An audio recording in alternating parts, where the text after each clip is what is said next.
Isa po magandang gabi po ang aking pinapaabot sa lahat po ng mga taga-subaybay ng programang pag-aralan natin. Kumusta po kayo mga minamahal namin ng mga kapatid? Kami po ay nagagalak na sa mga oras na ito ay makapaglingkod sa inyo sa pamamagitan po ng pagsagot ng mga katanungang inyong ipinadala sa amin. Ito po inyong lingkod, kapatid na Jomel Arsenal, bumabati sa inyo ng isang maligayang oras po ng panonood. Pasensya na po sapagkat tayo po ay medyo na late sapagkat nagkaroon po tayo ng top fun time at nakadaupang natin at nakausap ang ating pong mga top fun sa pamamagitan po ng Zoom meeting. Sa mga oras nito, hindi po ako nag-iisa sapagkat kapiling po natin ang original anchorman, ang nag-iisa kong ninong sa pag-aralan natin, ang kapatid na Johnson Amican. Magandang gabi, kapatid na Johnson. Magandang gabi rin, Pastor Jomel, at sa lahat ng ating mga taga-subaybay. Kami po ay nagagalak na muli kayong makasama. Kahit medyo late na tayo ng konti, ay pinilit po namin na mag-live pa rin. At kayo po ay aming makasama. At salamat po doon sa mga nag-join na mga member ng Top Fund. At ako po ay sobrang na-inspired sa inyong mga testimony. So, ngayong gabi ay question answer po tayo ulit mga kapatid. At siguro ay mga isang oras tayo magkakasama-sama. Ayan. Ayun, salamat po. At binabati natin yung mga naghahanap ng church sa Amos, Cavite. Sa ano? Pampanga to. Pampanga pala. Si, anong pangalan? Ito yung number, oh. Si kapatid na, anong pangalan? Ano? Noel? Noel, no? Nobi. Nobi ba yan? Di. Ano ba yun? Ano ba yung pangalan niya dito? Basta yan yung kanya. Kung sino po yung gustong makadalaw sa kanya sa... Noel nga, Noel, no? Noel ang kanyang pangalan. Yan. Gusto niya makadalaw sa kanya sa Pampanga. Gusto niya may makadalaw sa kanyang lugar. Salamat ko po. Gusto ko matutunan ang totoong aral. Sana may pumunta sa amin. Ito. Saan ba yun? Ito. Yan. Sana may pumunta sa amin na SDE. Ayan. Ito. Ayun. So, binabati natin ang kapatid na Noel from Pampanga. Nawa, mayroon tayong mga kapatid dyan sa Pampanga na nakapanood ngayon at madalaw ang kapatid na ito. Nandyan po yung kanyang numero, 0931-2032-825. At bago po tayo magsimula sa atin pong question and answer, mga minamahal na mga kapatid, tayo po muna ay sumandaling yumukod, tayo po ay mananalangin. Tayo po ay manalangin, mga kapatid. Panginoon po naming Diyos na makapangyarihan sa lahat sa mga oras na ito, kami po ay nagagalak na muling sumahimpapawid upang maglingkod sa mga kapatid at mga kaibigan namin naghahanap ng mga kasagutan sa mga katanungan gumugulo sa kanilang isipan. Ang aming pong dalangin, dakilang Ama, sa mga oras na ito, ang inyong patnubay, ang aming maranasan, pagkalooban kami ng karunangan ng langit at ang pangunguna ng Banal na Espiritu ang manguna sa amin ng kapatid na Johnson upang ang paglilingkod namin sa gabing ito ay maging kapakipakinabang sa lahat ng aming mga taga-subaybay. Bigyan din po ng mayos na kaisipan at malinaw na pandinig ang aming mga taga-subaybay upang lubos nila mapakinabangan ang paglilingkod namin sa gabing ito. Yes. Hindiling namin sa pangalan ng aming mahal na Panginoong Yesus. Amen. Amen. Ayun po mga minamahal na mga kapatid, ang unang question na atin pong sasagutin. Paliwanag muna natin yan. Paliwanag daw muna natin. Ito. Yung sa YouTube. Sabi niya, Mark Figueroa Mujico. God bless po. Sana maayos na po ang YouTube nyo kasi maghapon po ako nakikinig doon habang nasa work. Salamat kapatid na Mark. Actually po, ang YouTube channel ng pag-aralan natin ay meron po siyang remaining 7 days or 6 days sapagkat sa January 21 ay iti-terminate siya pero mayroong nag-counter 19. I'm sorry. January 19. Kaya lang nag-counter tayo kung sakali pagbibigyan. At kung wala, ay meron pong bagong YouTube channel ang pag-aralan natin, Ministry. Yun po ang nakalagay doon. Sa YouTube channel, pag-aralan natin, Ministry. Bagong YouTube channel po yan sapagkat hindi po natin magagamit yung YouTube channel na dati ng pag-aralan natin dahil naka-block po. So, ang nakakita lang po niyan, kayo po o tayo sa atin po mga account. Pero dito, hindi po nagagamit. So, maigi po na inyo pong isubscribe yung pong YouTube channel na bago at doon po natin i-re-upload yung pong mga dating videos ng kapatid Johnson at ang kanyang mga kasama nung araw para po inyo pa rin masubaybayan mga kapatid. At patuloy po inyong i-promote din at isama ang pagpasubscribe ng YouTube channel na pag-aral natin. Ayan po, at pwede pa rin po kayo manood doon, kapatid na Mark. Salamat po sa inyo pong concern. Dito na po tayo sa tanong mula sa 0910-14-90800. Ang sabi niya, good evening po, tanong ko lang kung ano ang ibig sabihin ng Hebrews 8:13. Si Mads po ito from Capiz. Uy, magandang gabi sa iyo, kapatid na Mads. Ang Mads kasi sa atin ay kumari. Magandang gabi sa iyo, kapatid na Mads. Ang tanong niya, ano ang ibig sabihin ng Hebreo Kapitulo 8, ang versikulo 13. Maganda mabigyan natin ng pansin, kapatid na Johnson, sapagkat kanila pong binabanggit ito na wala na ang kautusan at ang lumang tipan, sapagkat at yung lumang tipan na binabanggit nila, minsan ay iniisip nila yung buong lumang tipan mula Hinis hanggang Malakyas. Iniisip nila minsan na, uy, wala na, bagong tipan na. Kaya huwag ninyo nang ipagbawal ay yung mga karumal-dumal, huwag nyo nang sundin ng 10 utos, huwag na kayong sumunod sa Sabat, dahil anyay lumipas na. Basahin natin ang 8:13, kapatid na Leo.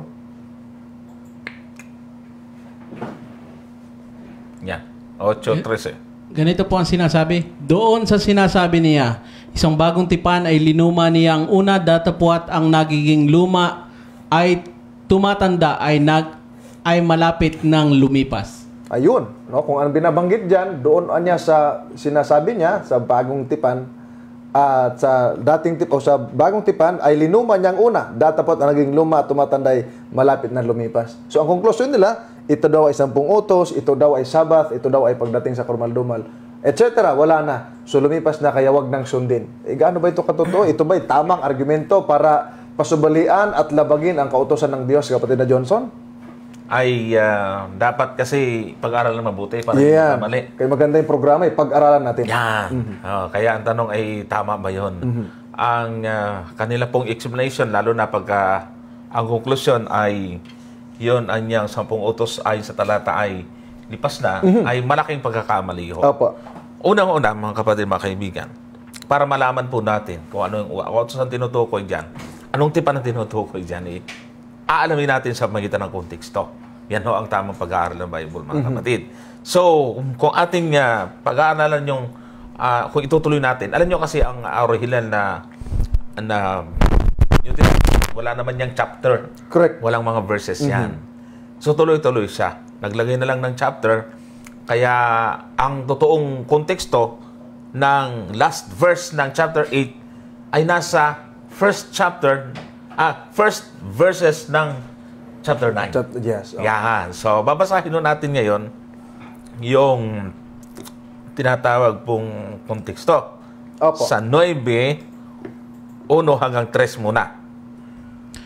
Ngayon, ang unang tipan din ay nagkaroon ng mga palatuntunan ng pagsamba sa Diyos at ng kanyang sanktuaryo, ang sanktuaryo ng sanlibutang ito. Yun. Sapagkat inihanda ang isang tabernakulo, ang una, na kinaroroonan ng kandilero at ng dulang at ng tinapay na handog, na siyang tinatawag na dakong banal. At sa likod ng ikalawang tabing ay ang tabernakulo na tinatawag na dakong kabanal-banalan. Ayun. So, manilaw diyan na yung tinutukoy diyan ay yung mga seremonyal na ginagawa sa templo. Meron kasi mga seremonya, ritual, o kaya tinatawag ko lang paghahandog na ginagawa. Yan yung unang binabanggit sa talatang. Tapos ngayon, paano natin masasabi na ito nga yung konteksto po nito? Ano mga kapatid? Pagka nagkasala yung tao noon, ay kailan parang patawad ang kanyang kasalanan, maghahandog siya ng hayop. Yun po yun. Titingnan ho natin ang konteksto po. Basahin po natin yung verse 9. Basahin po natin ang verse 9 muna. Nayaoy isang talinghaga ng panahong kasalukuyan.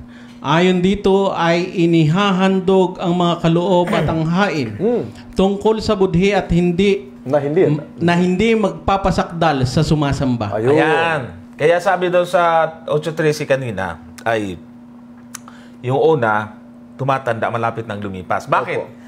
Sa panahon kasi ng New Testament, yung mga Hudyo Hindi naman nila alam na natubad yun kay Kristo sa kamatayan. O ayaw nila paniwalaan. Ayaw nila paniwalaan. At ayaw nila tanggapin. Opo. Pero unti-unti na naiintindihan ito. Yes. Kaya sabi roon, tumatanda, malapit ng Lumipas. malapit ng maintindihan talaga ng Sangka-Kristo. Si Kristo kasi ang kasagutan eh. Siya ang katuparan. Yes. O, basahin natin. Mhm. Verses 12 to 15. Ayun. Basahin po natin. Ayan, nasabi dyan. 12 to 15. At hindi rin naman sa pamamagitan ng dugo ng mga kambing at ng mga bulong baka, Bulong.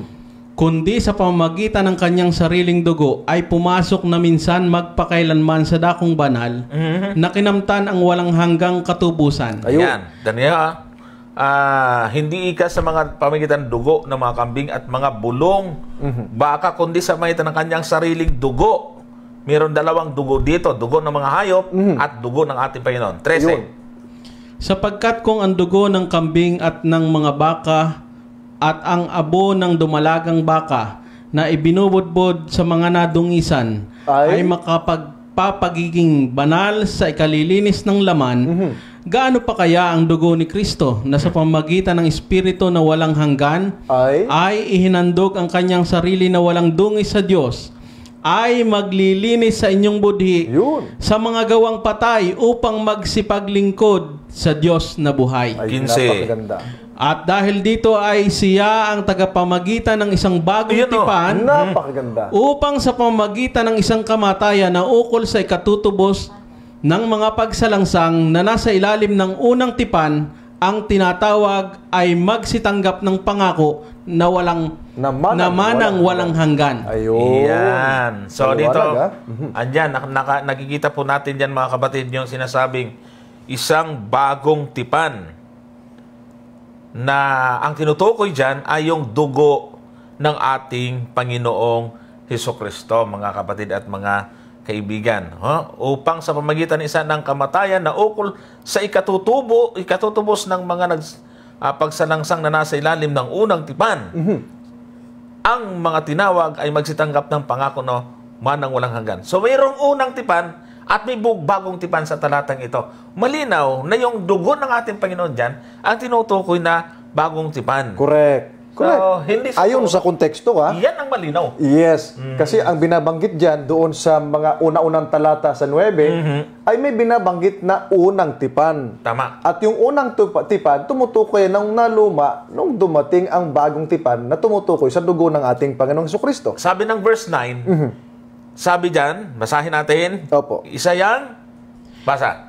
Na yaoy isang talinghaga ng panahong kasalukuyan. Yun naman pala eh. Ayon dito ay inihahandog ang mga kaloob at ang mga hain tungkol sa budhi na hindi magpapasakdal sa sumasamba. Ayan. Kaya kung ang hayop lang talaga at walang darating na pangalawang tipan, dugo ni Kristo, walang kwenta yung dugo ng hayop. Kasi ang bakit walang kwenta? Kasi ang rason niyan, hindi natuwa at hindi nalugod ang Diyos doon sa mga paghahain. Tama. Yun ay nagkaroon lang ng bisa kasi may itinuturong katuparan. Correct. Kaya dapat dumating yung katuparan para yung mga inihandog na hayop may bisa. Ayun. Kaya yung unang tipan na yon, walang kwenta yon. Talinghaga lang yon ng darating. Correct. Na ang katuparan po niyan ay ang dugo ng ating Panginoong na inihandog niya ang kanyang sarili.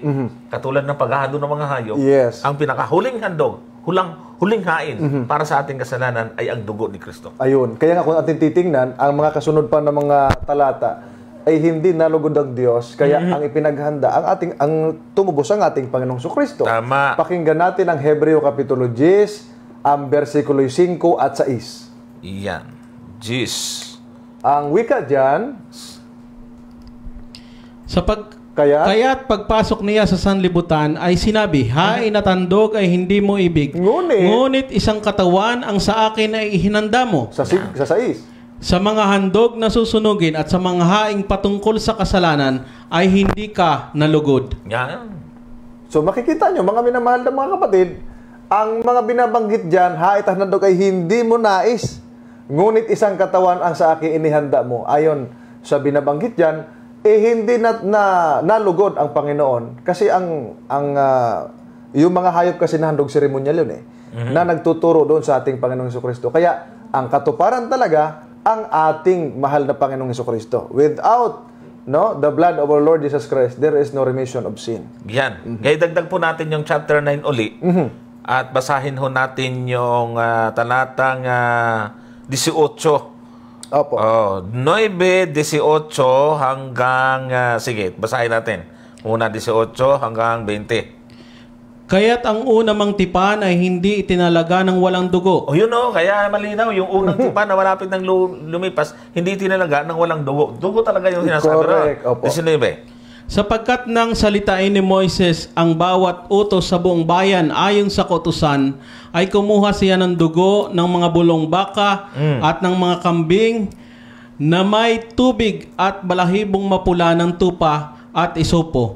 At winisikan ang aklat at gayon din ang buong bayan. 20. Na sinasabi, ito ang dugo ng tipan na iniutos ng Diyos tungkol sa inyo. Klaro, no? Yan yung dugo ng tipan.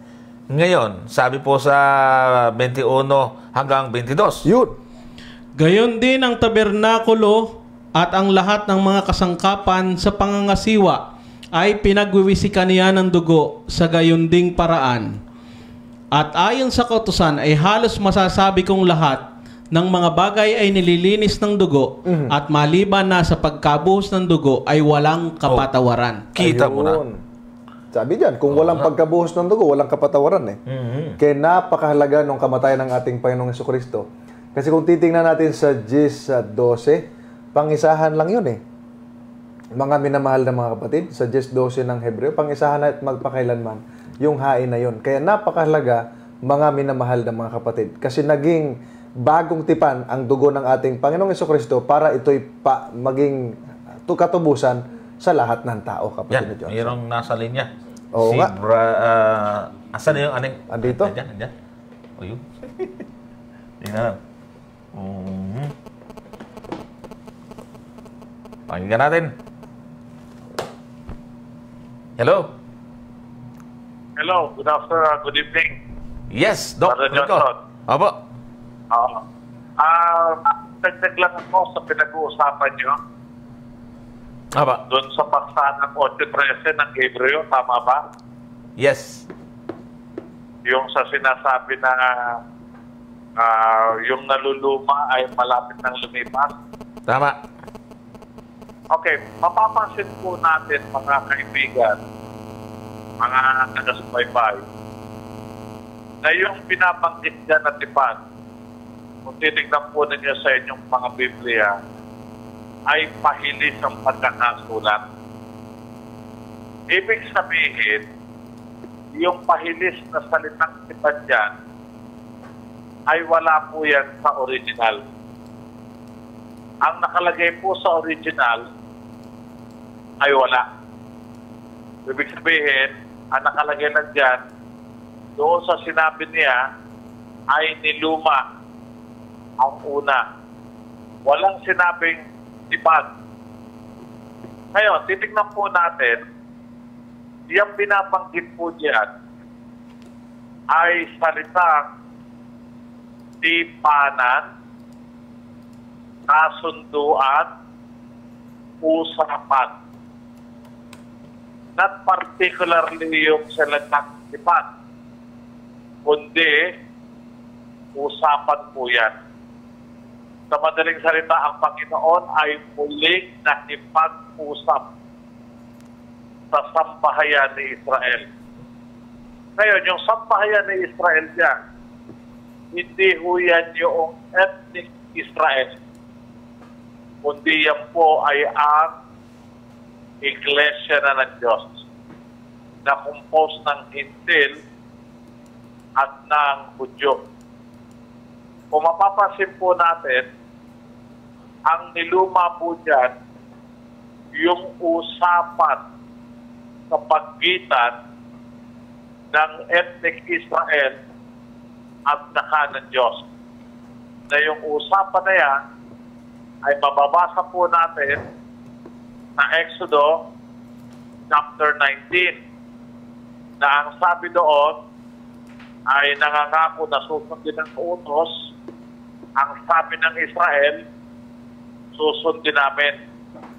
pansinin po ninyo yung usapan na yon. Pinagtibay yun ng dugo ng hayop. Pero itong bagong tipan, ang kasunduan po rito sa pagitan ng bagong Israel at saka ng Diyos na susundin ang kautusan pa rin ng Diyos. Pero ang pagsunod na ito ay pinagtibay ng dugo ni Kristo.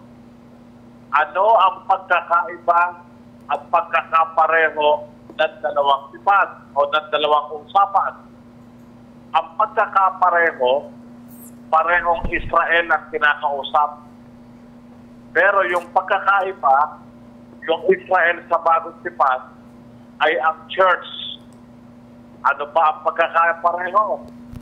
Parehong susunod sa kautusan ng Panginoon na walang iba kundi ang 10 utos.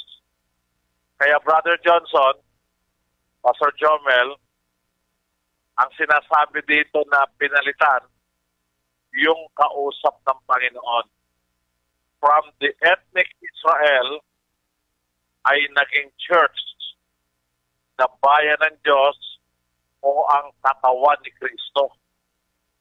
Kaya pero ang usapan ay pagsunod pa rin sa kautusan ng Panginoon.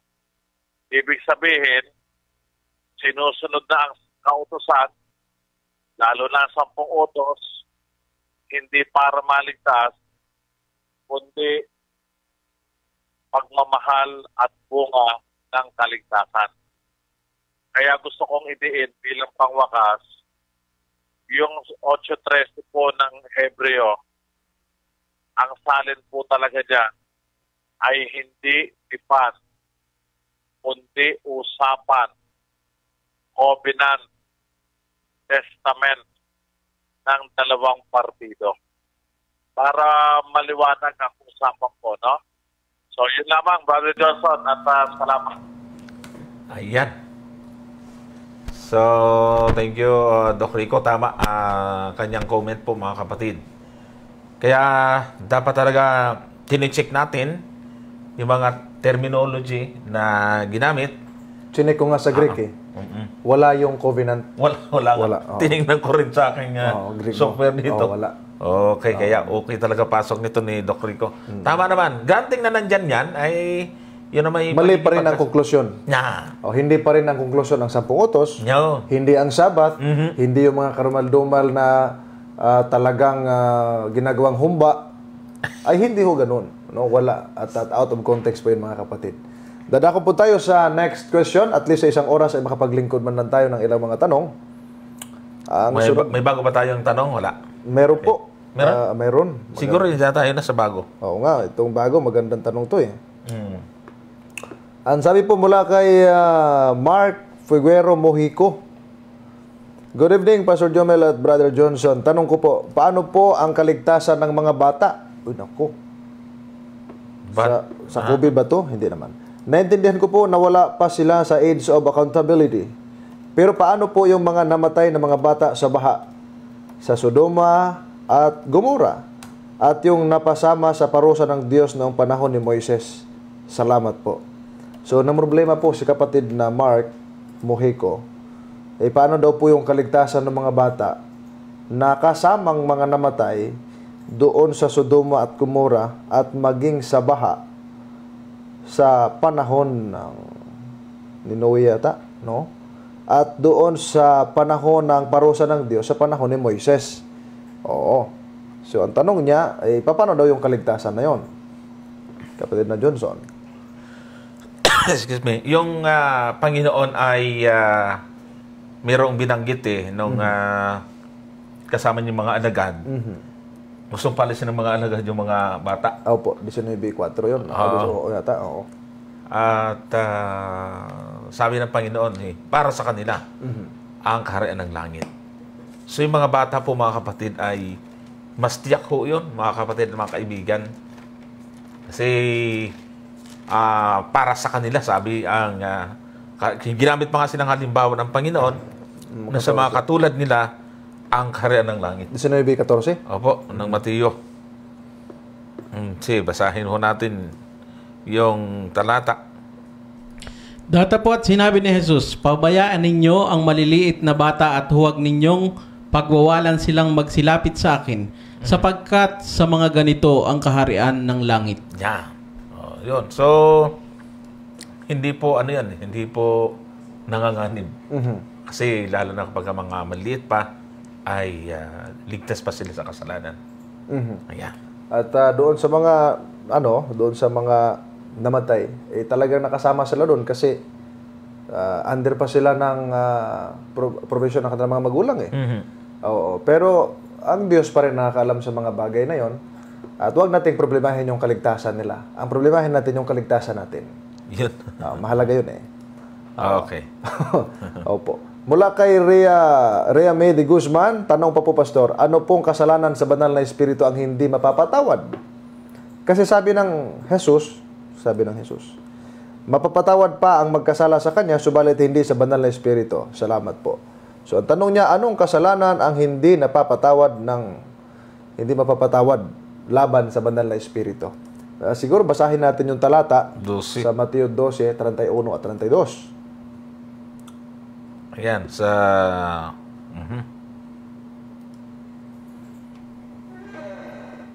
Okay, basa. Kaya, nasaan na? Kaya sinasabi ko sa inyo, ang bawat kasalanan at kapusungan ay ipatatawad sa mga tao. Datapot ang kapusungang laban sa espiritu ay hindi ipatatawad.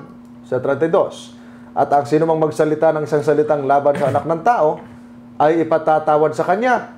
Datapot ang sino mang magsalita laban sa Espiritu Santo ay hindi patatawad sa kanya kahit sa sanlibutan ito o maging sa darating. Yan. So ano anya yung kasalanang hindi napapatawad o hindi napapatawad laban sa Espiritu Santo? Yan, kasi malinaw sinasabi dyan, kasalanan sa Espiritu. Opo. Kaya ang tanong ngayon, paano tayo nagkakasala sa Espiritu? Merong sinasabi ang ating apostol na si Pablo sa 4.30 ng Efeso na ganito. Opo. Sahin po natin. At huwag ninyong pighatiin ang Espiritu Santo ng Diyos. Nasa Kanya kayo'y tinatakan hanggang sa kaarawan ng pagkatubos. Ayan, huwag pipighatiin yung Espiritu. Kaya ang tanong natin, ano ba trabaho ng Espiritu? Mga kapatid, ano ba yung kanyang gawain? Ito po ay walang iba kundi ang sumbatan ng tao sa kanyang kasalanan, sa mga tumatawag daw. Ay, ito may tumatawag nga. Oo nga, mayroon nga. Okay. Sige, sagutin muna natin. Pero tapusin natin yung sagot. Ano ba? Sagutin muna natin to. Sige po. Alamin muna natin kung magtatanong ito. Hello po? Hello? Magtatay ka ng live? Sige. Baka mamaya kasi naniningil eh. Mamuti nang inaalam muna natin. Hello? Hello. Sino po ito? Ano po? Sino po sila? Si Brad Mackey po, Brad Limak po. Brad Mackey, yung tumawag dati sa inyo.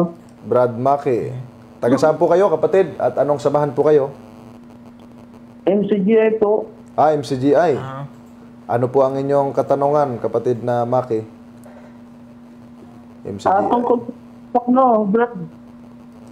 Tungkol po dito sa wisdom, sa Proverbs 8. Kawikaan 8, mula po 12 hanggang 31. Simula 12. Opo. Dali ang tanong ko po,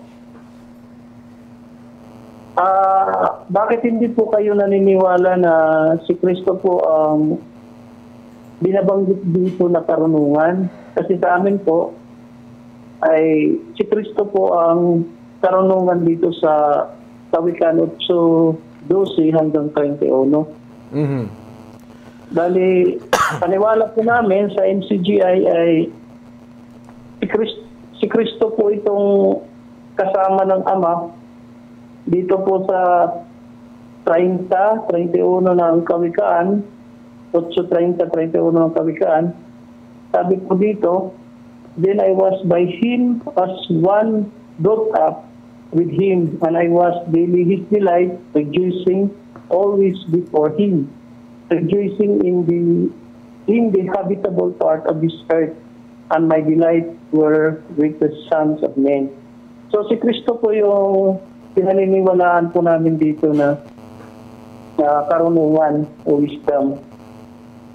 Yun po ang tanong ko, bro. Sige. Salamat po. Salamat, kapatid na Maki. Opo. Opo, salamat po. Salamat po. Alright. Okay, so meron dalawang bagay na tinitingnan po tayo rito, ano? Bagaman sinabi doon sa aklat ng Korinto na si Kristo ang karunungan ng Diyos, pero grammatically at contextually speaking, ay sinasabi po natin na ito po ay may kinalaman po sa tinatag nating personification. Personification. Bakit? Kasi kung babasahin niyo po, kapatid, sa sa King James, mapapansin po niya, lilipat nga muna sa English, sa King James ito, ha? Opo. Ang Proverbs 8 na to. Okay, sandali. Proverbs, papakita ko lang po sa inyo yung ano.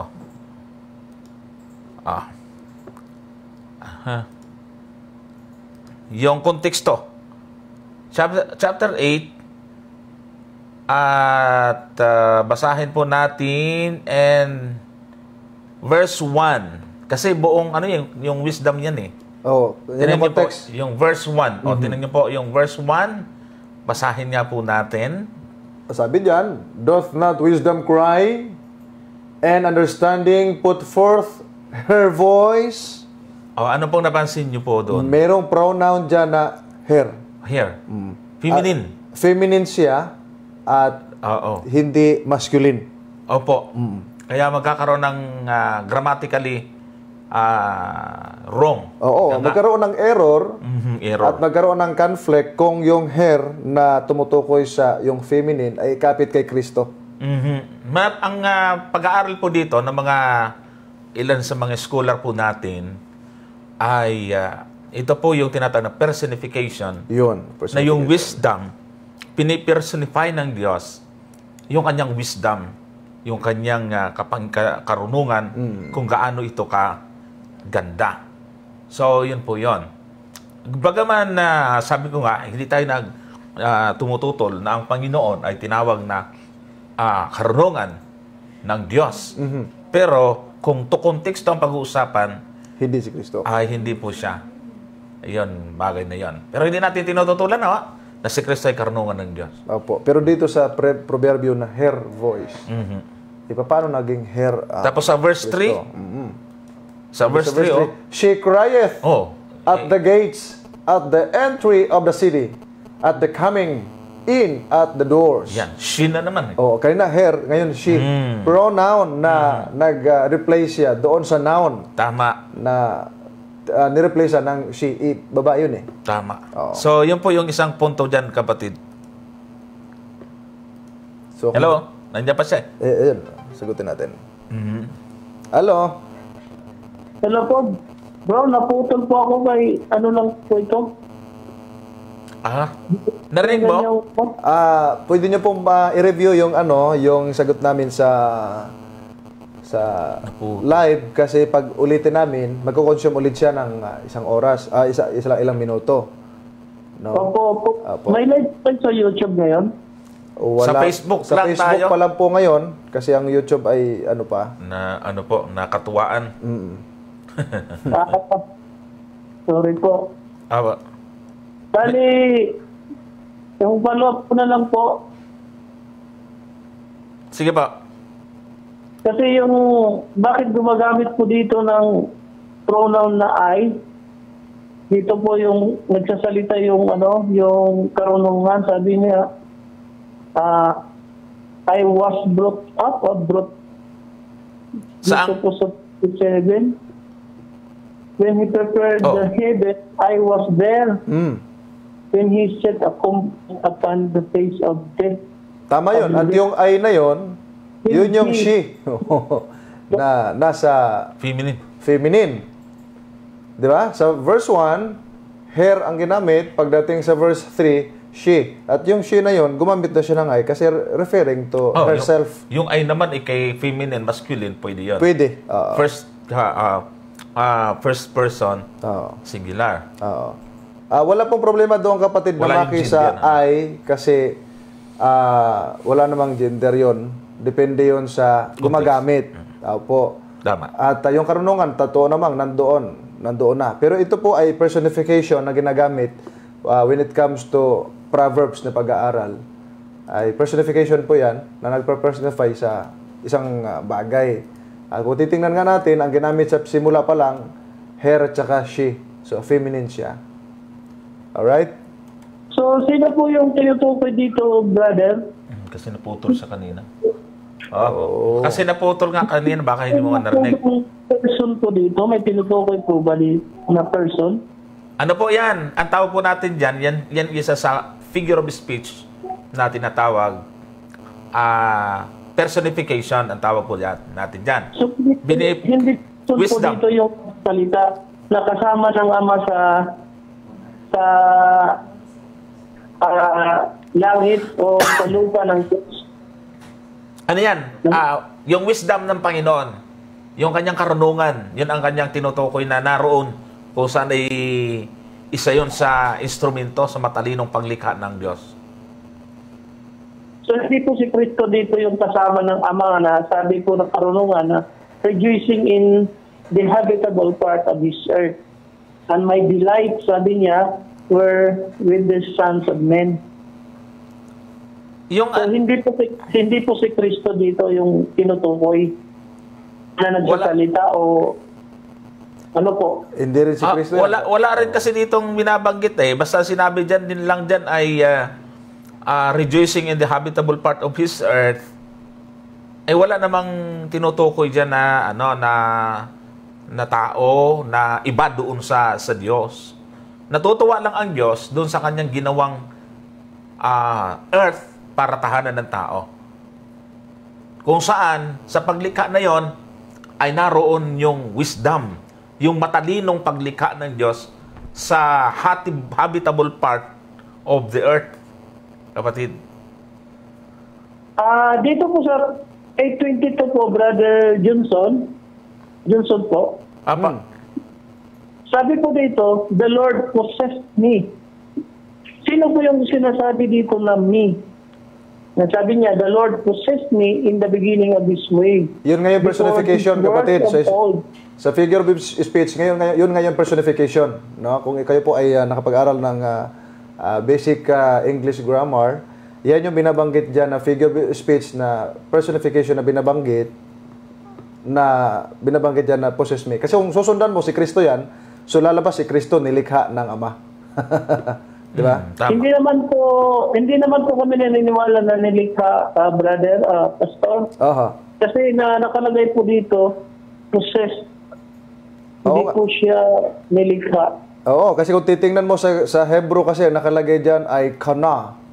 No? Ay isa sa meaning niya create.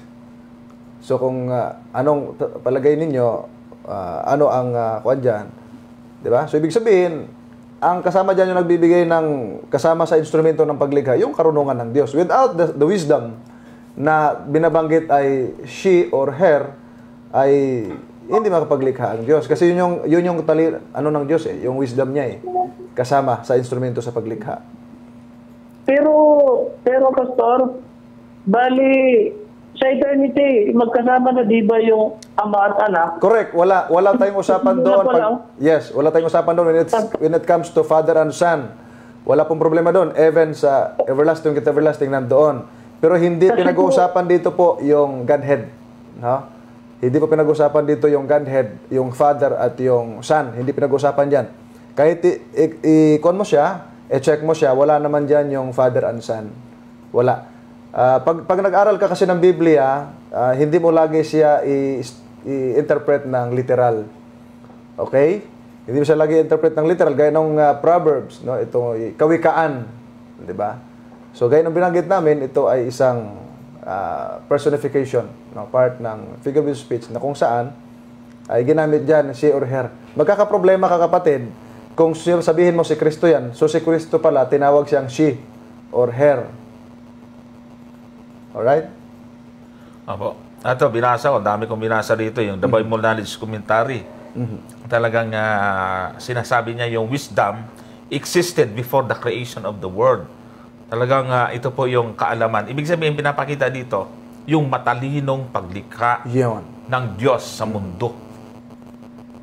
So, yun po yung ibig sabihin. Pero, pagdating sa pagiging walang hanggan ng anak, wala tayong problema doon. Hindi kasi yun ang konteksto ng pagiging walang hanggan ng anak eh. Nagiging fair lang po tayo Opo. sa konteksto ng Bible. Correct. At kung Wala titingnan nga natin, kapatid na Johnson, kung si Kristo nga yan, kung si Kristo nga po yan, bakit hindi kasamang lumikha?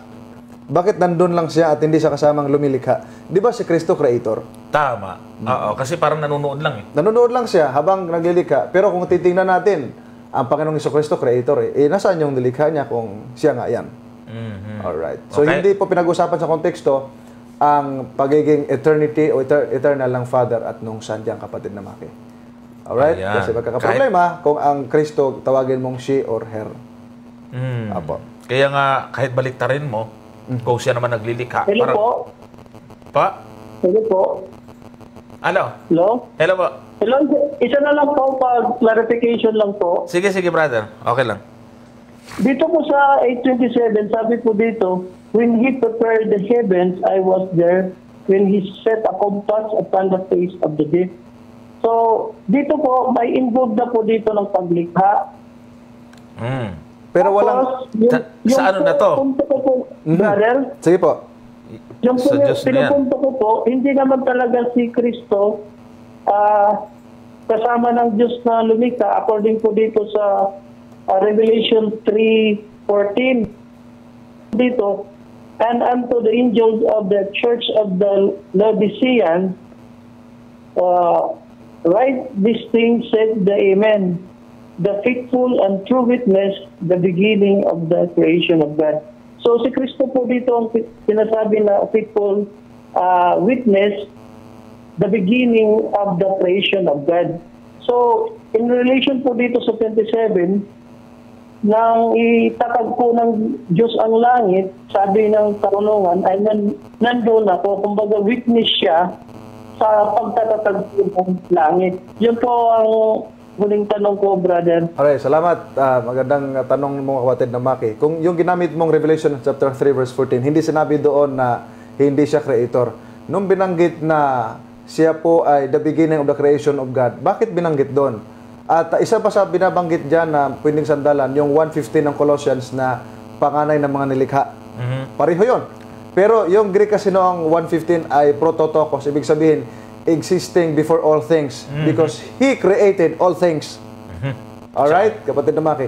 Siya ang lumikha ng lahat ng bagay at it was John who testified on that sa John chapter 1 verses 1 to 3 na walang anumang nalikha. Siguro basahin natin yung kapatid na Diyos. Kung wala siya. O wala siya. So therefore, hindi lang siya nanonood gaya ng inyong pagkuha na witness lang siya. Siya mismo, kung wala siya, walang malikha. Pakinggan natin, ha? Simulan Siguro, natin sa 1. Kung 1 na, hanggang Opo. 3. Nang pasimula siya ang verbo, at ang verbo ay suma sa Diyos, at ang verbo ay Diyos. Sa 2, ito rin nang pasimulay suma sa Diyos. Pagdating sa 3, at sabi diyan, ang lahat ng mga bagay ay ginawa sa pamamagitan niya. At alinman sa lahat ng ginawa ay hindi ginawa kung wala siya. Ayun. So kung diyan pa lang po maliwanag na walang anumang nalikha kung wala ang ating Panginoong Jesucristo. Tama. Sapagkat siya ang lumikha ng lahat ng bagay. Kung yung titingnan sa isang mga talata ng Biblia, sa The Living Bible, o sa salita ng buhay, siya talagang lumikha. So, hindi si Kristo yun, kasi hindi naman siya lumikha, yung nakalagay doon, tsaka hair yun eh. Oo. Kung hair sana, dapat Krista. O hindi. Ayan po. Yan po yung nakikita natin dyan. Lilinawin lang natin, kapatid, hindi kami tumututol na si Kristo lang pinagmulan. Correct. Oo. Kasama na siya ng Diyos. Kaya binasa natin dyan, 1, 2, 3. Yes.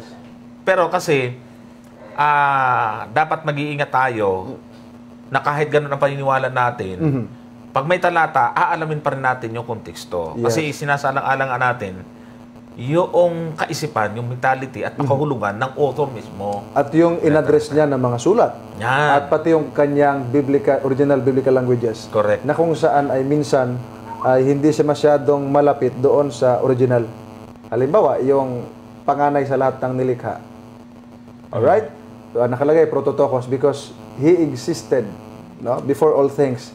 Dahil siya ang creator ng lahat ng bagay. So kung wala si Kristo, walang tagapaglikha. Tama. No. Wala yung Panginoong Jesus. Okay. Hello? Hello? Apa? Ano po? Aba.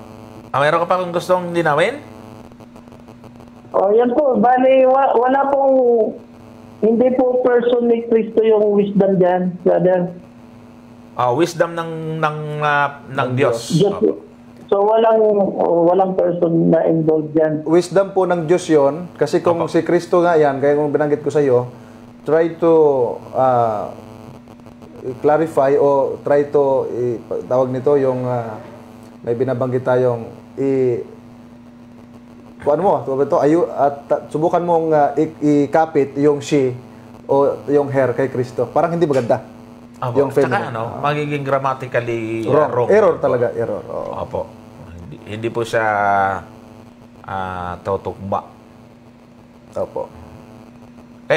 Kahit nga tininan ko yung iba-ibang mga komentary po dito, kahit yung mga nag-aaral, medyo questionable nga po yung ganun.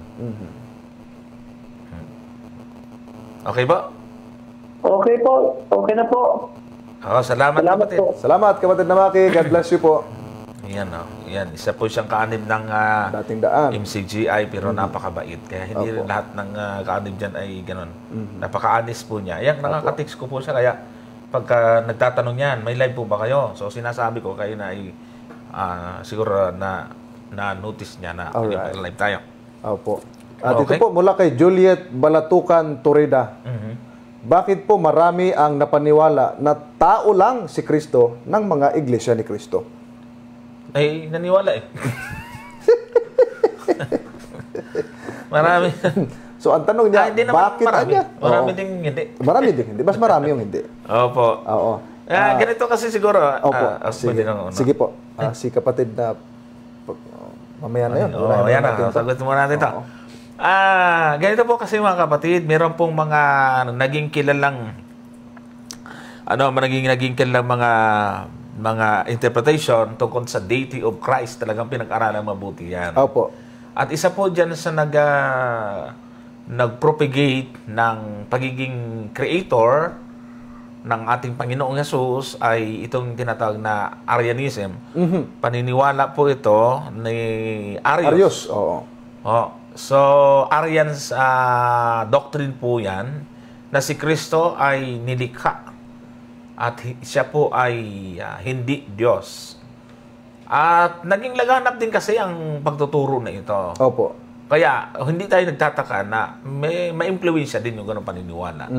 So sabihin na po natin na doon po nanggaling yung ganong paniniwala. Pinag-aralan po yan, yung pagiging Diyos ng ating Panginoon sa Kristo. Yung pong mga Greek scholar, Hebrew scholar, ay pinag-aralan din po nila yan. Meron nga po tayo ritong libro, ito ho.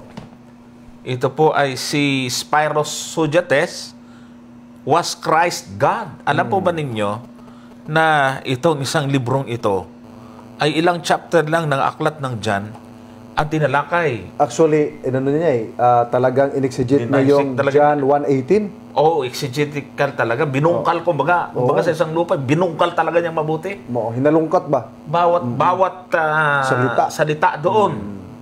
Ginagamitan po nila kung paanong si Kristo ay talagang siya ay Diyos. Tapos meron pa nga dito isa. Actually, yung Arianism, kapatid na Johnson, lumitaw yan noong 4th century AD. Tama. Sa Alexandria, na kung saan naging prominente yan dahil sila po ay lumaganap at talagang maraming sumampalataya na dininay nila yung pagiging Diyos ng ating Panginoong Jesucristo. At marami na naniniwala ngayon. Yung iba naman naniniwala maliit na Diyos ang Panginoong Jesus. Yung iba, maliit na Diyos. Small God. Meron naniniwala na ganyan ngayon eh. Meron namang great God. So, may mga ganun mga kapatid. Pero, ang ating Panginoong Jesucristo, walang itinuturo ang Biblia na tao lang. Meron bang mababasa sa Biblia, kapatid Johnson, na tao lang si Kristo? Wala eh. Tao meron. Yung salitang hindi Diyos si Kristo. Alalo wala. Wala. Ganon? Kasi ito nga nakakatuwa eh. Yung ilang mga kaibigan po natin, Iglesia ni Cristo, gusto nilang sabihin, may mababasa ba sinabi ni Kristo? Ako'y Diyos. Ako'y Diyos. Gusto nila istrikto sa pagbabasa eh. Oo. Tanungin mo naman, ano paniniwala nyo? Diyos si Kristo? Hindi. Hindi Diyos. Isa mabasa. Ipabasa mo ngayon. Wala rin. Wala rin mabasa. Hindi siya Diyos. Oo nga. Dapat kung gusto nyong magpaka-technical, verbatim gusto nyo, dapat pati yung hindi Diyos, mabasa din. Oo, babasa mo na. Kasi challenge yun eh. Kasi sa atin wala naman tayong problema. Si Kristo Diyos, wala tayong problema. Opo. Si Kristo tao, wala tayong problema. Sino may problema? Pagka sinabi si Kristo tao, wala silang problema. Wala rin tayong problema. Pag sinabing si Kristo Diyos, wala tayong problema. Sila. Meron, malaki. Anong problema nila? Hindi lang tanggap yung nakasulat eh. Opo. Kaya sila may problema. Ayun. Kaya ang tanong nga sa atin, ayan daw, bakit? Bakit marami na paniwala na si Kristo tao lang? Yan. Talaga marami naman talaga naniwala si Kristo tao, pero hindi tao lang. Pero natawa ako sa testimony ni Brother Juman kanina. Bakit? Tinanong mo bakit? Sino ba nagtanong? Bakit ka naging Baptist daw siya? Bakit ka naging iglesia? Ano ba sabi? Naloko daw. Naloko tayo. So, nanonood yun. Pasensya na. Binabati natin si kapatid na. Hindi ka namin sinichismis. Hindi naman yung kinakahiya yun. Hindi naman. Kasi kung pababasahin lang at hindi pagbabawal ang Bible doon sa kanila, marami yan. Marami matutuklasan. Maraming mag-aalisan dyan. Hindi pa isa-isa. Padami yan. Opo. Binabati natin yung mga kaibigan natin. Binabati natin. Hindi naman natin sila... Oo. Tama. So, pinita lang natin na ang ating Panginoon... Ito nga, hiramin nga natin ito nasa ilalim. Sige. Maganda ito eh. Ito madalas din nila ito ginagamit sa kanilang programa. Lagi? Ayan, nakita ko yan. Salita ng buhay. Ginagamit nila itong aklat na ito para sa kanilang programa. Pero, napansin po ba ninyo dito sa talatang sa Juan? Maliwanag dito eh. Pakinggan natin. Ginagamit nila ito, pero kung dito hindi naman nila babasahin yung ayaw nila. Ito, halimbawa, Juan 1:1, hindi nila maano to eh. Sa pasimula pa'y naroon na si Kristong salita. Siya'y kasama ng Diyos at siya'y Diyos. Nako. Paano ngayon? Ang nagsalita nito si Juan. Opo. Pagdating sa 1:18, wala pang nakakita sa Diyos Ama kahit kailan. Subalit, ipinakilala siya sa atin ng Diyos Anak. Ayun na. Ito, ginagamit naman po nila ito. Pero pinapakita natin, sa Biblia, marami tayong mababasa ang Panginoong Jesucristo ay Diyos. Napadami. Pero ni isang talata, wala tayong mabasa na si Kristo ay hindi Diyos. Wala rin tayong mabasa na si Jesucristo ay tao lang. Wala din. Wala. So, wala. Wala. Pagiging tao ng ating Panginoong Jesucristo, wala tayong problema. Sa pagiging Diyos, ay lalong wala tayong problema. Bakit? Kasi alam nyo ba, kapatid Johnson, ang darating ba sa palagay natin ay tao lang?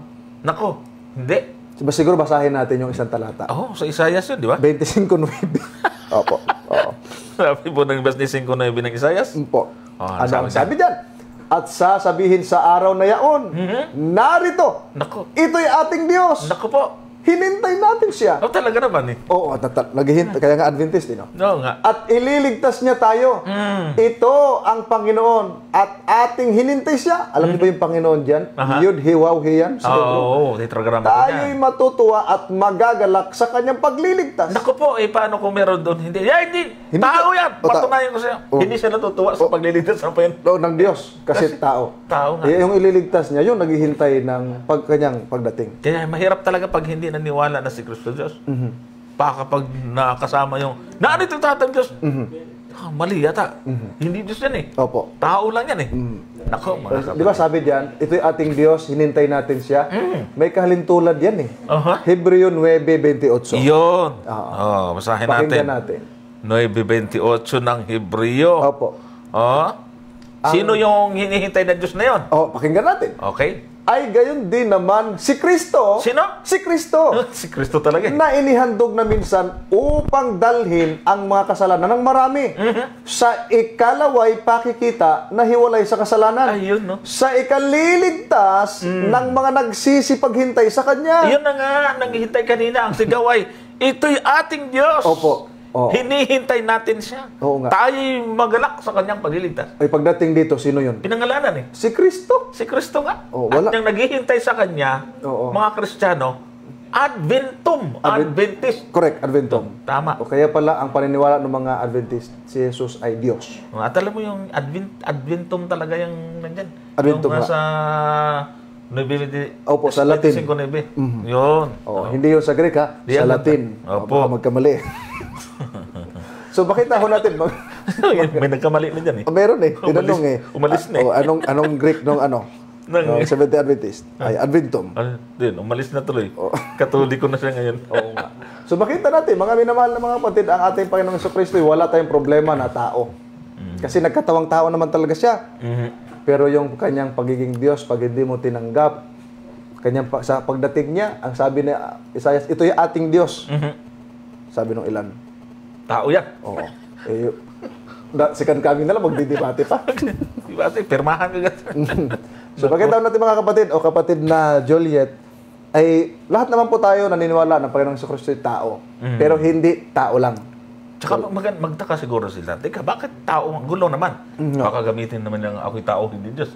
Eh, hindi naman sinabi doon, ako'y tao, hindi pwedeng maging, ako'y Diyos, hindi pwedeng maging tao. At una, hindi si Kristo yun. Ayan. Hindi si Kristo yun eh. Nandun yun sa Numbers. Kaya nga ano eh. Nandoon din yun sa Ezekiel. Kaya nga ano, nagkatawan tao kasi hindi tao. Aha. Kasi kung ang Diyos tao, hindi na magkakatawan tao. Opo. Nandun nga yun sa Usias 11 eh. Yun na nga eh. Nagamit nila. Yung, Ngayon, sabi sige. nila, sapagkat, sige, basahin nga natin at bigyan natin ng konting kuan. Yeah. Usias. 11:9 yata. 11:9 yan.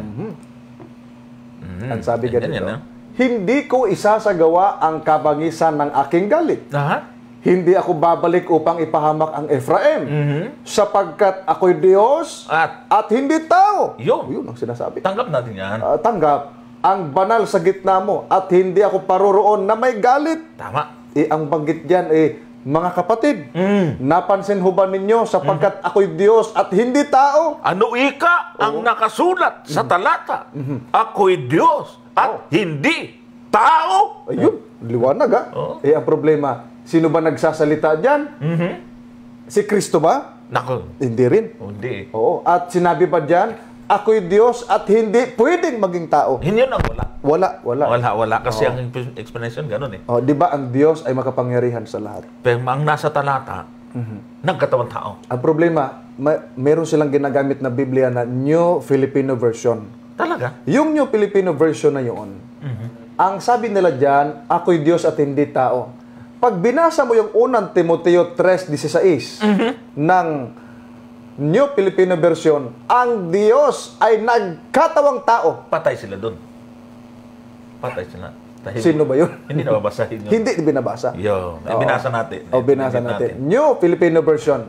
Unang Timoteo 3:16, ang sinasaad, ang Diyos ay nagkatawang tao. Naku mga kapatid. So makita natin, ang Biblia hindi nagsabing si Kristo ay tao lang at hindi Diyos.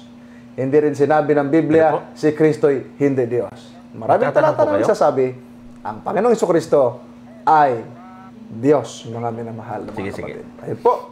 Opo. Meron pa? Tawag ka. Hello? Hello po, magandang gabi. Magandang gabi po. Sino po sila at taga saan po? Mel Luberdo sa Cebu. Uy, Sa sayang Cebu. ako. Ano po pangalan ninyo? Mel Luberdo. Mili. Mel Luberdo. Nandiyan, nag-comment ako dyan. Ano pangalan niya? Naka-comment? Nawasa mo comment? Ano pang tanong niyo? Ang tanong ko po tungkol po sa Sabat. Total, mga Sabat keeper tayo. Hello. Sige. Adventista po kayo, ano?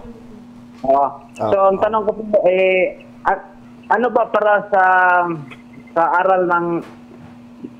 aral niyo dyan sa pag-aralan natin,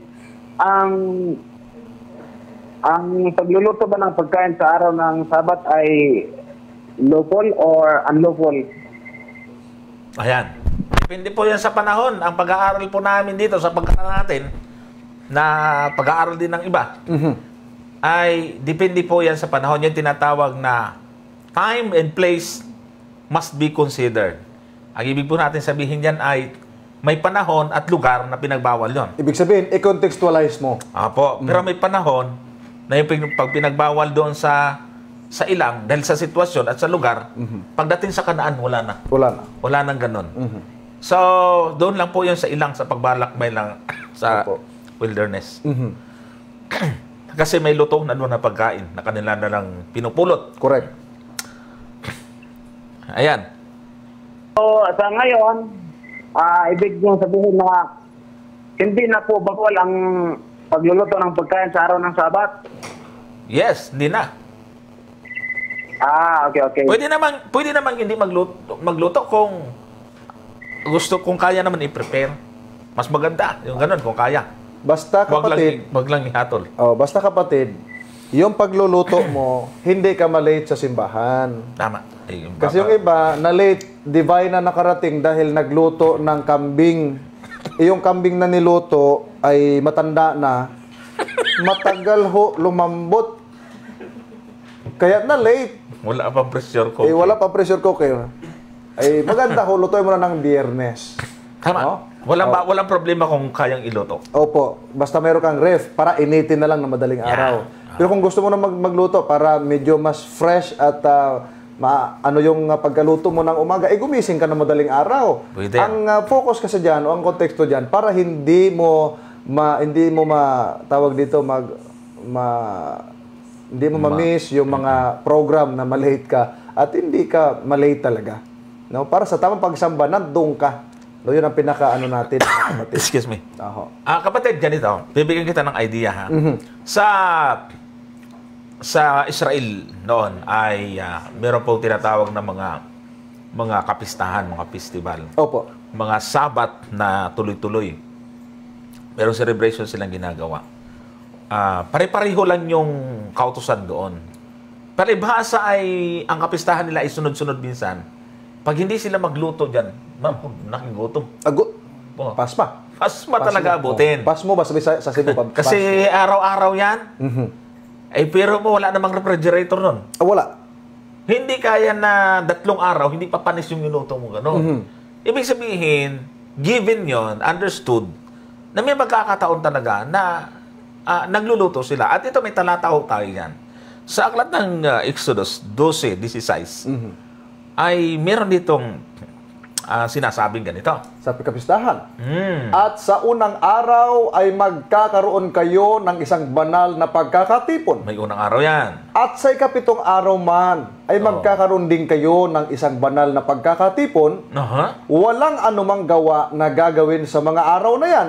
Liban na yaong nararapat kanin ng bawat tao. Ayan na siya lamang maaaring gawin ninyo. Yan. Sa unang araw, may pagkakatipon. Hanggang ikapitong araw yan, pagkakatipon yan. Ang pwede mo lang gawin yan ay ang pwede mo lang gawin ay yung pagluto. Pagluluto. Kasi yung makain. Pasmo. Pasmo talaga. Pasmo pag walang luto, kapatid. Magkutoy ang tiyan. Mabuhi man pero niwang. Niwang. Niya. Hindi basa? Bisaya na ba? Bisaya. Ayan pa? Narinig niya. So, i-contextualize po kapatid. Kung yung lugar naman ay okay naman, kung naka-ref lahat at nakaluto na, init-initin mo na lang. Tama. Ayan. Hello. Basta hindi mo makompromise ang pangingili ng Sabat. Tama. Kapatid na Melchizedek, balik po. Follow up. Okay, hello po. Sige. May mga pasigita na ako na galing sa prophecy na gustong ito. Ngunit, bago ko ito ikot, gusto ko nang matanong ko lang muna, kasamahan niyo ba si Brother Melvin Sarmiento? Kasama naman. Hello? Ano po tanong ninyo? Hello po? Hi. Nandito pa kami. Opo.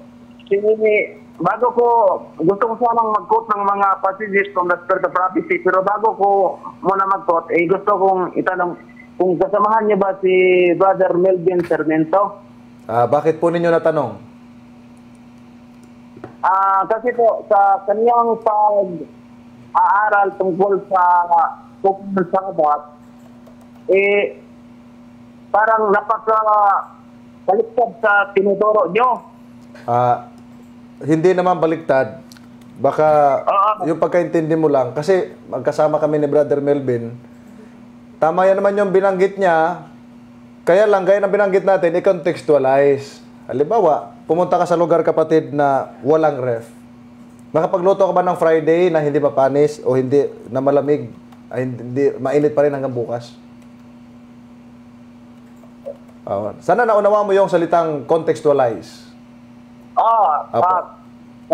Nakuha ko yun, Pastor, pero yan lang tinanong ko lang muna kayo tungkol kay Melvin Sarmiento dahil sa aking pagkikinig, panonood sa kanya, naintindihan ko na dinidiin niya talaga na bawal talaga ang pagluluto ng pagkain sa araw ng Sabado at walang tulot kailanman sa ngayon ng regular na pagluluto sa araw ng Sabado, sabi niya.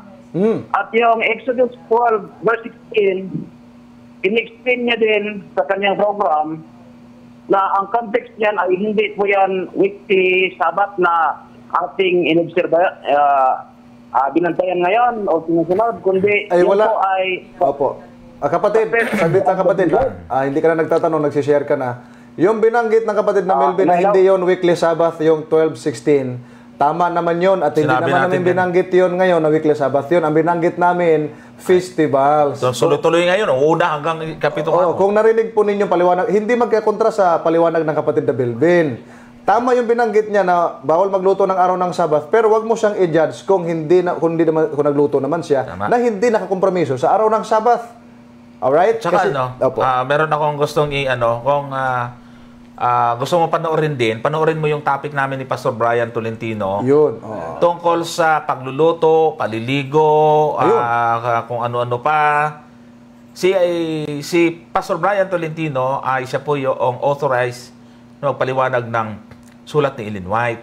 Siya po yung associate director ng Ellen G. White Estate sa Pilipinas. Pinaliwanag po niya yon kasi meron pong mga talata at mayroon pong mga quotation doon sa topic namin. Opo. Na meron talagang pag-iinit o kung ano man yung Meron. Kasi ang konteksto nga yon ay yung time nila sa panahon iyon, mga camp meeting na ginagawa nila. Correct.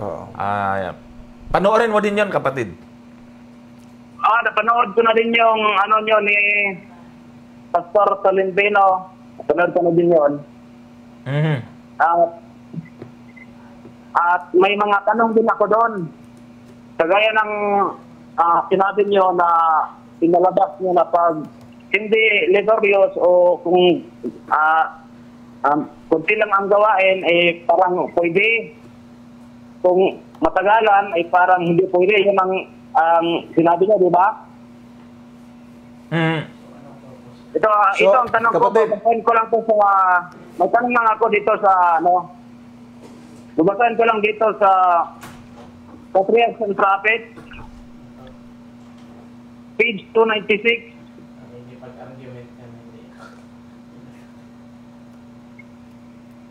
Dito sa Patriarchs and Prophets, page 296, ito ay regarding sa mga maliliit na bagay na kailangan, kahit na maliit na bagay, ay kailangan hindi na talaga gawin sa araw ng Sabado. Ito.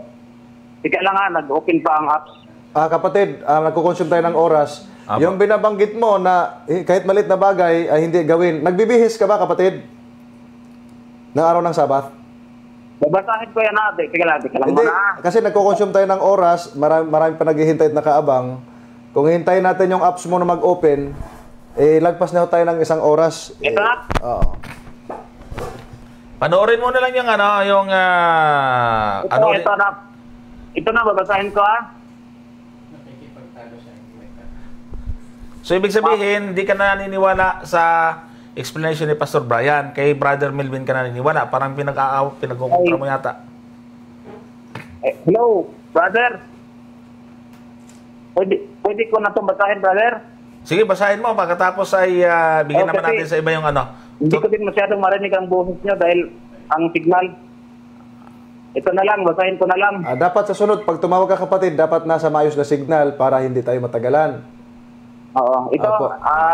sabi dito, many, dito sa taas, gusto ko muna basahin. Sabi dito, Ano pong books at page? ito, page 295 to 296. Ito, sabi dito sa parang 3 sa 295, dito prophecy ang Exodus 10. Oh, nawala ka na. Oh, nawala na. Oh, sige. Nawala na, Di ko alam kung ito ay Seventh-day Adventist Mga reform natin. o Reform. Sa sunod, pagka Reform kayo, pakilala kayo na Reform o Isdarm. Wala lang kasi dito sa akin, nire-research ko, meron akong ano doon. Kasi hindi siya narito sa isang laptop kasi. Opo, hindi siya nagtatanong, nakikipag-argue siya. Opo. Tsaka mga kapatid, ganito mga kapatid, mga kaibigan, sa mga taga-subaybay po natin. Yung pong nasa Ellen White Estate, hindi ho yan natutulog. Oo. Pinag-aralan po nila yon. At kung nakakita sila ng tama, dapat sana ginawa nilang black and white yan. Lahat ng Adventist, bawal magluto. Opo. Huwag ho tayong mawawalan ng tiwala at maniwala tayo sa isang tumatawag na hindi natin talaga kilala. Opo. May karapatan naman bawat isa mag-interpret eh. Pero ang gusto kong isipin natin lahat, meron tayong mga authority. Correct. Malaya naman kayong maniwala doon sa mga paliwanag ng layman. Kaya nga sabi natin, no problem kung gusto mo ganyan. Pero kung ipanghatol na natin yan. Tsaka huwag pagkontra-kontrahin. Pinagkukontra-kontra niya eh. Kaya nga. Pinaglalaban yung inyong video ni Pastor Brian at saka yung kay video Pastor ni Brother Melvin. Opo. Hindi magkakontra yun. Tama. Wag ho nating wag ho natin. Kung kay Brother Melvin is bawal talaga yun. May kasamahan kami. Hinihiraman namin ng camera extend talaga niya Hindi talaga dapat magluto. Pero hindi kami nagdidebate. Oh.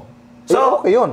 So, wala hong problema. Ang gusto ko lang dito, kung mayroong mga Adventist na nakikinig, Opo. ano po ba ang tingin nyo sa mga nangunguna para i-interpret ang sulat ni Ellen White? Doon sa mga sa General Conference, nasa Biblical Research Institute, bakit hindi nila ipinagbawal ito kung yun pala man nakita nilang mali? Opo. Yun na lang po mga kapatid. Huwag na ho kung ano-anong babasahin natin. Dahil sila, nagkataon lang nawala rito. Meron akong presentation yan Hindi ko ma-search, naroon sa isang laptop yata. Pero meron ako, yung kanyang babasahin, may paliwanag yun. Kung bakit. Andun mismo sa kanyang babasahin, inaabangan ko na, mamaya ay kukunin ko doon sa isang laptop. Dahil meron na po tayong research tungkol dyan. So, yan lang po yan mga kapatid. Ay, kung napapansin nyo, nililingin ko. Gusto ko sanang kunin yung isang laptop dito sa likod. Kasi nandoon pala. Dahil yung lumang laptop, mayroon pang mga file po doon. At research tayo, presentation, na hindi po natin na-transfer dito sa ating ginagamit ngayon. Actually, kapatid na Johnson, may binanggit siya na babasahin daw niya na kahit anong malit na bagay huwag gawin. Meron tayong babasahin dito, Manuscript 21, 1897. The Sabbath is not to be a day when tidbits shall be prepared or cooked. If it is really essential to have beans on the Sabbath, let them be cooked on Friday and kept warm in the oven. May pag-iinit Yun nga, sabi They need not be eaten cold unless preferred. Pansinin nyo, kung kumain ka ng malamig sa umaga, mag-suol-suol imong tiyan, magkalibang ka pa sa simbahan. Magkakaproblema. So, wala namang pinagbabawal na iinitin. No? Oo, kapatid. So, kung ang iyong stand ay huwag magluto, okay naman yon. Pero huwag mong i-judge yung nakapagluto na hindi naman na-compromise ang kanyang pangingili ng araw ng Sabath. Tama. Alright? Hindi po ang issue doon kung nagluto o hindi. Ang issue doon kung nakapangilin ka ba ng araw ng Sabath. Hindi ka nga nagluto. Nagising ka naman alas 9 ng umaga. Dahil nanood ka ng ano ba yun? Yung Korean novela. Mas okay pa yung nagluto. Maaga nagising. Alas 8 pa lang nasa simbahan na. Alright? So, hindi po natin i-judge sila. At sa sunod po, magpakilala po kayo kung anong samahan kayo galing. Yun totoo. Na hindi yung Adventist pa rin, no? Opo. So, ayan po yung gusto ko lang ibigay sa ating isipan kasi nga wala na tayong time. Mga kapatid, yung Diyos, nagtatag ng iglesia, naglagay siya ng mga pamamahala. Correct. Wag natin i-overtake yung, wag natin aasta na parang mali yung mga nandyan sa itaas Oo at nga. tayo ang tama. Yan ang kailanman na hindi ko inisip po. Kailangan magpasakop tayo kasi itong iglesia, hindi maglalagay ang Diyos ng mga ano-ano lang dyan sa Pakikoy-kengkoy lang. wala pakuya-kuya-koy. Opo. Hindi po. Meron tayong mga itinalaga ng Panginoon, pinag-aralan ng mabuti yan. Paubayan natin po sa kanila yung pagdating sa mga ganyang bagay Opo. dahil sila po yung mas authority tungkol sa bagay. At gusto nating ipakita na yung sulat ni Mrs. White ay hindi doktrina, kapatid na Johnson, kundi ito yung mga payo at advice. Mahalaga po na gawin yun. At huwag na yung doktrina dahil ang iba kasi mas priority nila o mas mahalaga sa kanila ang Spirit of Prophecy kaysa Bible. Dapat hindi ganon. Ang Bible dapat yung greater light at ang lesser light ang sulat ni Mrs. White para hindi ho ma-confused kayo mga minamahal na mga kapatid. Lagi tandaan, ang sulat ni Mrs. White, it always supports what the Bible says.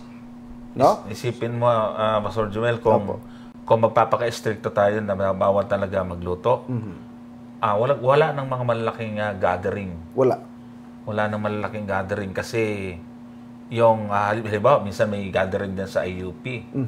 Kung iluluto mo yung pakakain mo ilang libo dyan ng Biyernes. Opo. Baka Lutuin. may Magsuol ba? ma-food poison po yung iba dyan. Oh, malaking problema. Correct. Lalo na yung mga tukwa at mga kuan niyan na gaano kalaking pressure refrigerator ang iistakan mo yan, niluto mo nung, sa Biyernes ng araw. Opo. Tapos pagdating ng tanghali doon lang kakainin. Napakahirap po noon, mga kapatid. At saka ito nga wala tayong mababasa na sa Kanaan, nang dumating sila sa Kanaan, ay mababasa pa rin na hindi pa rin lang ginagawa yun. Correct. Kaya sabi ni Ellen White, nandito lang mamaya kukunin ko yan. Opo. Sinabi ni Ellen White na itong pagbabahuan na yun ay during sojourn of Israel in the wilderness. At sa kanila naman, nung dumating na yung time na sila po ay nagsisimula pa ng Adventism, na meron silang mga camping na ginagawa, mga cottage meeting na ginagawa, meron talagang time na, lalo na yung malamig ang panahon noon, Opo. ay kaya lang i-prepare, pero hindi yung kasing lalaki ng mga gathering na ginagawa ngayon. Tama, oo. Kaya may yung time and place must be considered nga. Correct. Kaya contextualize lang. I-contextualize mo kung ang lugar ay hindi pwede, hindi pwede. Paano kung kailangan? Diba? So, lawful yun. Pagdepende sa lugar. Parang ang ating Panginoong Jesucristo. Di ba nagutom yung mga apostol niya? Kumuha ng uhay at kinain. Masama ba yun? Himantayon kasi yung mga Pariseo hindi masama. Sabi ni Kristo, bakit pag nahulog sa kuweba, sa bangin yung iyong tupa, kinukuha mo pag araw ng Sabat? Dapat hayaan mo. No? Bakit pag ang asawa mo ay manganganak na araw ng Sabado, dinadala mo sa ospital, dapat sabihin mo, oy, mamaya ka na manganak ha, mamayang gabi pagdating natin mula sa simbahan. Ngayon, pag mayroon na disgrasya sa family mo, papunta kayo ng simbahan, ay mamaya ka na mamaya ka na tumirik, o magsimba muna tayo at pagkatapos ng paglubog ng araw, saka kita dadalhin sa ospital. Ay wala hong ganon, no, mga kapatid. So, maging tayo, patas tayo sa ibang mga konteksto. So, i-contextualize natin, mga kapatid. At wala na po tayong oras. Dahil lagpas-lagpas na Oo, may tumatawag pa nga, hindi natin pwede ma-entertain. Lagpas na po sa oras. Ito, nakita ko rin tuloy yung binasa mo. Opo. Nag-online na lang ako kasi meron akong presentation nito pero hindi ko mabuksan. So, mga kapatid, yan po. Ako yun lang iniisip ko never na inisip ko na baka matuklasan akong sariling liwanag, hindi alam ng mga leader namin. Nako, mahirap po yun. Correct. Diyan talaga nanggagaling yun. Pagka-problema, bakit may lumalabas Yung bang isang taong nag-isip na meron siyang alam na hindi nalaman ng mga leader natin. Tapos parang gusto niya mas mataas pa siya. May danger po doon. Meron talaga. Meron. Meron talaga. At Oo. So, mga kapatid, wala na po tayong oras pag huling pananalita, kapatid na Johnson. Opo, salamat po mga kapatid at mga kaibigan sa inyong patuloy na pagsubaybay kahit na kami po ay medyo late dahil nga sa meron tayong meeting sa ating mga top fan ay naisagawa pa rin po natin ito. So thank you po sa inyong pananatili at sana ay huwag niyo pong kalimutan i-subscribe po yung ating yung inyong sige, ikaw na mag-promote mamaya. Huwag niyo pong kalimutan i-subscribe yung ating bagong YouTube channel, yung Pag-aral Natin Ministry. Ayan. At ako na rin magpo-promote nito. Huwag niyo rin po kalimutan ito. Yan, nakikita ba sa screen? Yung channel ni page at saka channel ni Kuya Pastor and Ate Dan Ministry. Ayan, merong Facebook, paki-follow, at yung YouTube ay paki-subscribe po mga kapatid, mga kaibigan. Ganun din yung backup page ng Pag-aral Natin, yung Biblical Exegesis. Paki-subscribe din po mga kapatid. At siyempre yung ating bagong YouTube channel. Ayan. Okay? Ayun. May tumatawag pero wala nang time eh. Apo, wala na po. Mamaya na po yan. No? Sayang. Ito sana yung hinihintay kong mag-ring kanina eh. Wala na eh. Nag-closing na tayo. Apo. Pwede siyang mag-closing siguro. Bigyan na lang natin to para i-close. Sige. Pagbigyan lang natin. Hello? Hello? Yes? Hello, yes. Apo, babati ka na lang dito at kunting pananalita siguro. Okay. Ito lang yan, Yung tumawag sa inyo si Melchizedek, member yan ng IMS. Ibig sabihin, member sila ng Optus. Okay. Babalikan ko lang, Brother Johnson, yung hindi nyo natapos sa sagutin kanina. Yung tinatawag na kasalanan walang kapatawaran. Yung kasalanan sa Espiritu Santo. Hindi nyo natapos yun eh. Isa-summary ko lang. Sige. Mga kaibigan, yung pong kasalanan sa Espiritu Santo, yung po yung kasalanang walang kapatawaran. Ang kasalanan pong walang kapatawaran ay yung kasalanan na hindi ho pinagsisihan. Lahat po ng kasalanan na pinagsisisihan, ayon sa Juan, ay pinatatawad ng Panginoon. Pero pag hindi mo pinagsisihan, hindi yan patatawarin. Magandang gabi at patuloy po natin suportahan ang programa, ang pag-aralan natin sa Facebook at sa YouTube. Ganon din ang programa ni Kuya Pastor Atida. Ayan, at iba pang mga programa, yung kay Pastor Dizon, Jesus is Coming Again, at yung kay Brother Richard, at iba pang mga programa ng Seventh-day Adventist. Pagka hindi ho natin sinuportahan yan, yun ho yung kasalanang walang kapatawaran. Salamat, Brother Johnson, and God bless everyone of us. Ayun. Maraming salamat, Doc Rico. At Okay. Opo, God bless po. At sa atin po lahat ng mga taga-subaybay, salamat po sa inyong walang sawang pagtutok sa ating programa. Nawa naging makabuluhan at naging kapakipakinabang sa inyo.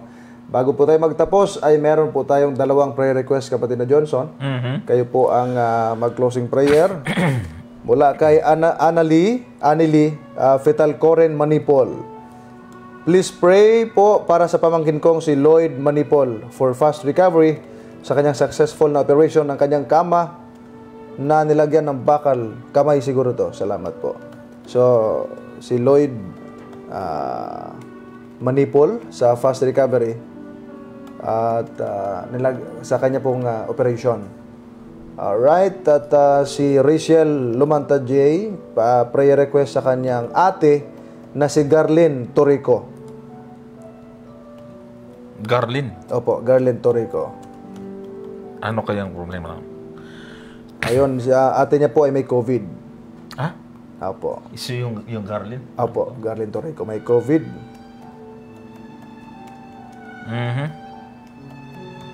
Opo. At binabati ko pala yung aking biyanan na nanonood ngayon. Ay, binabati din natin. Si Parindani, no? Papa Dani at si Mama Inday. Yan. Alright, binabati natin. At lahat po. Pari. At of course, yung si Mami Telia Di Mayo at si Daddy Ben, dyan po sa Ayun nga. US, no? Binabati natin, nanonood din sila.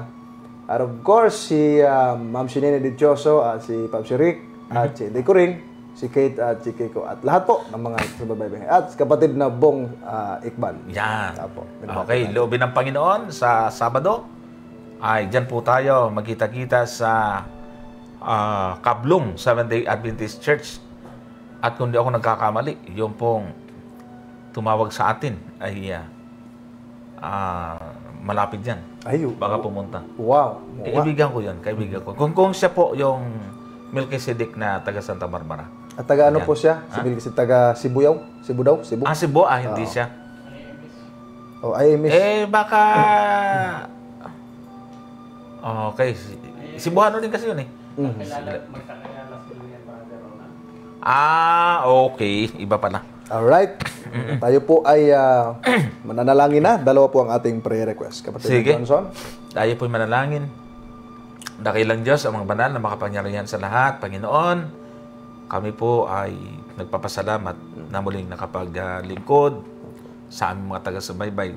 At ngayong oras na ito ay aming pong dinadalangin sa inyo ang kapatid na Lloyd Manipol. Sana ay maging mabilis ang kanyang recovery sa kanyang operasyon, sa paglagay ng bakal sa kanyang pilay. Nawa po ay kayo ang gumawa sa aming kapatid na ito. At dinadalain ko rin po, Panginoon, isang kapatid po namin na nag-positive sa COVID, si kapatid na Garlin Torico. Panginoon, kayo na po ang bahala sa aming kapatid na ito. At maraming pang nanonood na meron din mga gustong idalangin, hindi na po nagkaroon ng pagkakataon na ipadala po nila. Kayo po na Diyos na aming pinaglilingkuran na marunong sa lahat, ay nilalapit namin sa inyo ito, Ama. Nakuha kayo po ang manguna, kayo po ang magtumugon sa mga nakita po ninyong pangangailangan ng aming mga kapatid. Dinadalangin din po namin yung aming tumawag kanina, kaanib ng MCGI. At yun din po sa Brother Juban at iba pang mga naghahanap ng church upang maging tuluyan ang kaanib ng pananampalatayang ito. Alisin po nawa, Panginoon, ang mga balakid, mga hadnang na kanila na pong mayakap ang katotohanan na kanila pong tinanggap. Sa gabing ito, hinihiling na rin po namin, bigyan kami ng mapayapang pamamahinga at bukas sa aming pong pagising ay taglay daman namin ang sigla at katuwaan sapagkat muli kayo naming nararamdaman na kasama namin sa araw-araw. Hinihiling namin plano ng Panginoon ang kapatawaran, ang pagkakasala na aming nagawa sa inyo. Dinadalangan din po namin, Panginoon, ang ibang mga gawain, mga pastor mula po sa mataas na uri ng pamamahala hanggang sa pinakamababa. Mga gawain ng aming mga kapwa layman sa social media. Nihiling po namin, Panginoon, pag-isahin po kami sa isang gawain. Pag-isahin po kami, pagdugtungin ang aming mga panukala sa iisa. Walang iba kundi ang paglingkuran kayo bilang aming Diyos na tagapagligtas. Salamat po, Panginoon, sa inyong kabutihan.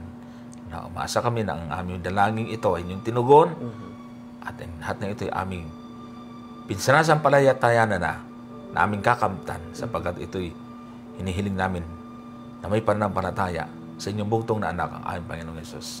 Amen. Maraming salamat, kapatid na Johnson, sa pananalangin at sa lahat po natin mga taga-subaybay sa mga sulok ng mundo. Maraming salamat po sa inyong walang sawang pagsubaybay at pagtutok sa ating programa ang pag-aralan natin. Nawa nakinabang kayo sa amin pong isang oras na higit na paglilingkod.